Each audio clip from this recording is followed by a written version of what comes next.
আর এই মুলতাজামে দাঁড়িয়ে হাত লাগিয়ে বুক লাগিয়ে দোয়া করলে এই দোয়া আল্লাহ ফিরিয়ে দেয়। এই দোয়াটা কবুল করে নেয় কে?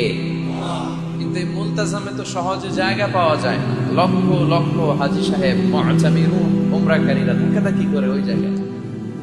তো এক ইমাম সাহেব অনেক ধাক্কাধাক্কির পরে এই মুলতাজামে যে জায়গা পাইছে। মানে মুমিনরা, the believers, they work smart. তারা যে বুদ্ধির সাথে কাজ করে, স্মার্টলি কাজ করে, দে ডোন্ট ওয়ার্ক হার্ড। তারা কষ্ট করে কাজ করে না। যেহেতু মুলতাজামে কোনো দোয়া ফেরত যায় না, সে অনেক ধাক্কাধাক্কি করে যুদ্ধ করে মুলতাজামে হাত লাগানোর সুযোগ পেয়েছে। হাত লাগায় ধাক্কার জন্য সে তাড়াতাড়ি করে আল্লাহর কাছে দোয়া করতেছে যে আল্লাহ, জীবনে যত দোয়া করছি আর যত দোয়া করব, এই সব দোয়া তুমি কবুল করে নিও। এই একটাই দোয়া। কটা দোয়া দেখছেন? He work smart, say smartly কাজ করেছে। হি ডাজন্ট ওয়ার্ক হার্ড, সে কষ্ট করে ওদিকে ধাক্কাধাক্কির মধ্যে আল্লাহ